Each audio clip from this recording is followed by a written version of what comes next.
अस्सलाम वालेकुम viewers, I am Hina Mahjabeen. I hope you all will be fine. हम study कर रहे हैं MGT 201 फाइनेंशियल मैनेजमेंट का कोर्स, जिसका है module number 5 financial analysis tools and topic number है 108 trend analysis part number 2। Because हमने ट्रेंड एनालिसिस का टॉपिक स्टार्ट किया हुआ है और जिसका पार्ट नंबर 2 है। सो टुडेज़ लेक्चर स्टार्ट करने से पहले अगर आप मेरे चैनल पर न्यू हैं देन प्लीज़ मेरे चैनल को सब्सक्राइब कर दें एंड बेल आइकन को क्लिक करना मत भूलेगा, ताकि upcoming lectures, different assignments, quizzes और पेपर्स के नोटिफिकेशंस आप तक पहुंच जाएं। लाइक भी कीजिएगा, शेयर भी कीजिएगा। ओके जी, let's start from today's lecture that is about trend analysis. मैंने प्रीवियस लेक्चर में भी आपको बताया कि ट्रेंड एनालिसिस क्या है। ट्रेंड किसे कहते हैं? Movement of values with the passage of time, यानी वैल्यूज़ इंक्रीज़ होती हैं, डिक्रीज़ होती हैं और कभी कांस्टेंट भी रहती हैं। Similarly performing trend analysis a job of calculating the trends, यानी ट्रेंड कैसा जा रहा है, आपकी वैल्यूज़ देख सकते हो कि इंक्रीज़ हो रही हैं, डिक्रीज़ हो रही है, which can be calculated presented in different ways. We have discussed in previous lectures that trend actually is the increase और decrease of the value with the passage of time, यानी आप values को देखते हो कि टाइम के साथ साथ ये क्या ट्रेंड इसमें है, अपवर्ड है, डाउनवर्ड है या कॉन्स्टेंट है। And when we put it together in the form of table और in the form of graph, we can actually see that trend. जब हम इसे टेबल की फॉर्म में या ग्राफ्स वगैरह की फॉर्म में रखते हैं देन हम इसे देख सकते हैं कि ट्रेंडिंग क्या जा रही है। It means that if we examine the value increasing or decreasing over a certain period of time, then we see the trend in it. यानी अगर मैं देखती हूँ कोई वैल्यू इंक्रीजिंग और डिक्रीजिंग फॉर्म में, यानी मैंने टेबुलर फॉर्म में राइट किया या ग्राफिकल फॉर्म में प्रेजेंट किया अपने डेटा को, तो मैं देख सकती हूँ कि ट्रेंड क्या जा रहा है, कि वैल्यू इंक्रीज़ हो रही है, डिक्रीज़ हो रही है या कॉन्स्टेंट रहती है। तो इसकी वजह से मैं क्या है, फ्यूचर में प्लानिंग कर सकती हूँ कि क्या चीज़ मुझे इम्प्रूव करने की ज़रूरत है। So these trends are short term as well as long term. Firstly जब भी ट्रेंड एनालिसिस करते हैं तो we arrange values in the form of table, यानी पहला हमारा जो काम है, पहले जैसे मैंने आपको दिखाया कि टेबल की फॉर्म में इसको अरेंज करते हैं। नेक्स्ट जो हमारा काम आता है, and once we have got a table, the values written in a table are not very easily understandable और it is not very presentable for the reason that these values may be very large or these may be some decimal values, and for a person it will not be very easy to look at these values to see what is the changing trend. जब हम table form में लिखते हैं, क्योंकि previous lectures में जब हम पढ़ रहे थे, जब हमने परसेंटेज में कन्वर्ट किया था, तभी मैंने आपको बताया था जब ये वैल्यूज़ मिलियंस बिलियंस में आ जाती हैं तो इनको कंपेयर करना, इनकी वैल्यूज़ के बारे में बताना कि ट्रेंड क्या चल रहा है या कौन सी वैल्यू ज़्यादा है और कौन सी बड़ी है। तो इस तरह से आप ट्रेंड एनालिसिस में भी जब आप टेबल में राइट किए होते हैं, मिलियन बिलियन में वैल्यूज़ हो सकते हैं, तो आप नहीं बता सकते कि कौन सी वैल्यू इंक्रीज़ हो रही है, कौन सी डिक्रीज़ हो रही है, या ट्रेंड क्या चल रहा है, अपवर्ड जा रहा है, डाउनवर्ड जा रहा है या कॉन्स्टेंट है। तो इसीलिए फिर हम क्या करते हैं कि इसको ग्राफ्स की फॉर्म में प्रेजेंट करते हैं। ग्राफ की फॉर्म में जैसे पिक्चर फॉर्म में करते हैं ना, कि पिक्चर्स देखकर आपको पता चल जाता है कि किस तरह से क्या चीज़ प्रेजेंट कर रही है। यानी अगर बार एक बड़ा है तो आप बता सकते हैं दूसरे के कंपैरिजन में ये ज़्यादा है, ठीक है, इंक्रीज़ हो रहा है, अगर छोटा है तो डिक्रीज़ हो रहा है। तो देख के ही आपको पूरी सिचुएशन समझ आ जाती है। Graph is a picture and it is said that by seeing the graph we can understand the complete situation and we can know by seeing it that values are increasing और decreasing and when this trend goes up and when goes down, यानी कब, क्योंकि values के साथ साथ हमें ये भी पता चलता है कब डाउन जा रहा है, कब अप जा रहा है ये trend. We can use different graphs for trend analysis. The most commonly used graphs are line chart, bar chart and similarly other graphs can also be used. यानी और भी graphs हैं, charts हैं जो आप use कर सकते हो। हम इसके बारे में next lecture में पढ़ेंगे detail. But what is the purpose of doing trend analysis?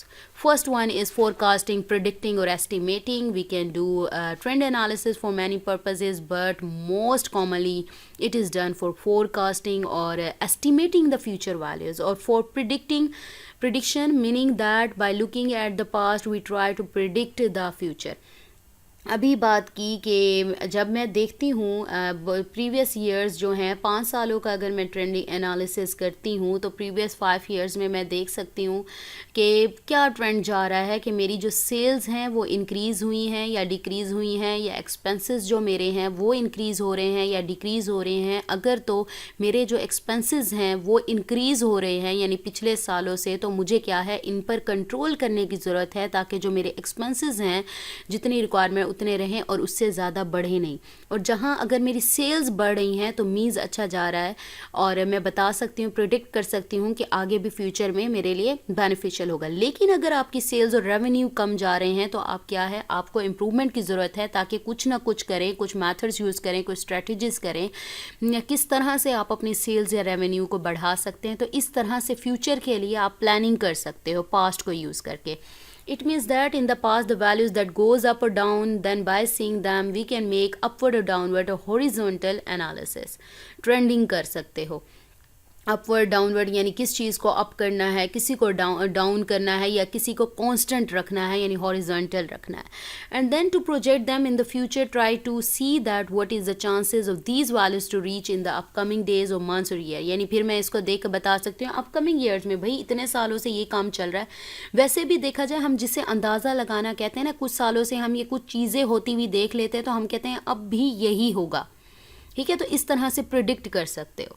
This is something which help us to plan, meaning if we know early that what will be our sales in the next year, what will be the chance of our current ratio after 1 year, then accordingly we can make preparation for that from today. यानी आज से ही preparation, क्योंकि मुझे पता है पिछले सालों से ये काम हो रहा है, मैं लॉस में जा रही हूँ, तो मैं इम्प्रूवमेंट के लिए अपनी प्रिपरेशन आज से ही स्टार्ट कर दूंगी। And if the trend is likely to be down, we can make major today to improve the trend, यानी इसको इम्प्रूव करने की कोशिश करूंगी। नेक्स्ट है फोरकास्टेड फाइनेंशियल स्टेटमेंट वैल्यूज, यानी फाइनेंशियल स्टेटमेंट्स की वैल्यूज भी फोरकास्ट की जा सकती हैं। As we find out the trend of any value, we can also work of financial statement, जैसे कि balance sheet, cash flow statement, profit and loss account. We can do prediction of such financial statements and by seeing their trends we can make planning for the future. जैसे अभी financial statement, profit and loss account में या फिर balance sheet में आपने inventories वगैरह देखी, operating expenses देखे, सेल्स रेवेन्यू देखे, कॉस्ट ऑफ गुड्स सोल्ड देखी, तो इस तरह से ईच एंड एवरी जो आइटम है या कंपोनेंट है उसका एनालिसिस करने के बाद, यानी ट्रेंडिंग देखने के बाद आप उसमें क्या है, फ्यूचर के लिए प्लानिंग कर सकते हो। Budget, similarly we can make budgets with the help of trend analysis. क्या बजट रखना चाहिए, किस तरह से प्लानिंग करनी चाहिए। Budget actually is a plan which is obviously made for the future, in which we try to predict that how much will be और sales और कॉस्ट और एसेट्स और profits in the upcoming months और year. यानी budget बना लिया कि इतना होगा, तो उसी लिहाज से ही बजट करते हैं ना। Budgeting is something which is very much based on trend analysis because trends are related to past, क्योंकि past को देखते हुए करते हैं। Budget is the name of future projection or future planning or prediction, and a very important element for the budgeting is trend analysis। यानी trend analysis को देखते हुए कि एक budget उसके लिए मुख्तस जैसे कर देते हैं, उस तरह से कर सकते हो। लेट्स सी, ट्रेंड एनालिसिस का पार्ट है, मैं यहाँ पर आपको दिखा रही हूँ, वैल्यूज़ गिवन है। अगर मैं रेशोज़ की बात करूँ, क्योंकि different types of trend analysis होते हैं, रेशोज़ की बात करूँ कि ईयर 1 से लेकर ईयर 5 तक गिवन है। अगर मैं देखती हूँ यहाँ पर 1.2 है, यानी 1.3 है, 1.4, 5 एंड देन 2 है। अगर देखा जाए रेशोज़ देखें, यहाँ से इंक्रीजिंग अपवर्ड ट्रेंड रहा है, क्योंकि 1.2 है, उससे इंक्रीज़ होकर 3 हो गई, देन 4 एंड 5 आ गई। ईयर 1 से लेकर ईयर 4 तक अपवर्ड ट्रेंड रहा और यहाँ पर डिक्लाइन हो गई, रेशोज़ यहाँ पर डिक्लाइन हो गई, यानी 1.2 हो गई, ठीक है, डिक्लाइन हो गई। और इसी तरह से अगर मैं सेल्स का देखती हूँ, यहाँ पर 51 मिलियन, 52, 54, 53, 52। अब यहाँ पर अगर मैं देखती हूँ 1, 51, 2 एंड 4 तक, यहाँ पर देखें अपवर्ड यानी इंक्रीज़ हुई हैं, यानी इंक्रीमेंट हुआ है, इंक्रीज़ हुई हैं यहाँ पर, लेकिन यहाँ से डिक्रीज़ होना स्टार्ट हो गई। यानी ईयर 1 से लेकर 3 तक मैं ये ट्रेंड देख सकती हूँ, यहाँ पर इंक्रीज़ हुई है मेरी सेल्स, बट ईयर 4 से 5 तक मेरी जो सेल्स हैं वो क्या है, मेरी डिक्रीज़ हुई हैं, या डाउनवर्ड ट्रेंड रहा है। इसी तरह से इंडेक्स्ड अमाउंट में देखो 100, 102, 103। ओके जी, इंडेक्स्ड अमाउंट में आप देख सकते हो 100 है, 102 है, 103 है, फिर 3 है, फिर 2 है। अब यहाँ से अगर देखा जाए तो 100, 2 एंड 3 यहाँ पर अपवर्ड ट्रेंड रहा है, बट यहाँ पर कांस्टेंट जिसे हॉरिजॉन्टल ट्रेंड भी कहते हैं या रहा है, और इन ईयर 3 और ईयर 4 की जो वैल्यूज़ है उसमें चेंज नहीं आया। बट अगर मैं 4 और 5 को कंपेयर करती हूँ तो यहाँ पर डिक्रीज़ हुई है वैल्यू, यानी आपका डाउनवर्ड ट्रेंड आया है। यानी अगर आपकी वैल्यू तो यहाँ पर देखा जाए इन टू वैल्यूज़ को अगर कंपेयर करती हूँ तो यहाँ पर हॉरिजॉन्टल ट्रेंड यानी आपकी कोई चेंज नहीं आया, कांस्टेंट वैल्यूज़ रही हैं। बट यहाँ पर अगर कंपेयर करती हूँ ईयर 4 और 5 की वैल्यूज़ को, देन आपके क्या है, डाउनवर्ड गई है वैल्यू, यानी डिक्रीज़ हुई है वैल्यू। किसकी इंडेक्स अमाउंट क्या है, डिक्रीज़ हुई है। और किससे आप देख सकते हो, ठीक है, डाउनवर्ड ट्रेंड रहा है। यानी यहाँ पर अपवर्ड ट्रेंड था, यहाँ हॉरिजॉन्टल हो गया। इन 2 ईयर्स को करो तो अगर इन 2 ईयर्स को कंपेयर करती हूँ तो क्या हो गया, डाउनवर्ड ट्रेंड हो गया। इसी तरह से कॉमन साइज्ड अमाउंट यानी प्रॉफिट भी आप कर सकते हो, 45, 46, 47, 48, 49, 50, ये अपवर्ड यानी इंक्रीजिंग फॉर्म में ही रही हैं वैल्यूज़, यानी ये क्या है, अपवर्ड ट्रेंड इसका है। तो आप इस तरह से ट्रेंडिंग देख कर फ्यूचर प्रेडिक्शन या एस्टिमेशन भी कर सकते हो कि फ़र्दर क्या रहेगा, यानी पहले इस सालों में ये रही फिर कम हुई, या कांस्टेंट रही फिर कम हुई, या फिर आप नेक्स्ट ईयर में क्या है, अगर लॉस में जा रहे हो यानी सेल्स वगैरह आपकी जो डाउन जा रही हैं, जैसे यहाँ पर बात हुई डाउन जा रही हैं, तो आप इसको इम्प्रूव करने के लिए या बढ़ाने के लिए क्या कर सकते हो, ठीक है, तो वो इम्प्रूवमेंट कर सकते हो, प्लानिंग कर सकते हो आज से ही। तो इस तरह से ये ट्रेंड एनालिसिस जो है मैनेजमेंट के लिए या फिर मैनेजर्स के लिए जो इस तरह के एनालिसिस करते हैं, या डिसीजन मेकर्स के लिए जो डिसीजन लेते हैं, तो उनके लिए बेनिफिशियल होगी ताकि वो आगे की फ्यूचर की प्लानिंग कर सकें। So we have completed over today's lecture here. मुझे अपनी दुआओं में याद रखिएगा, अपना ख्याल रखिएगा। टेक केयर, अल्लाह हाफिज़।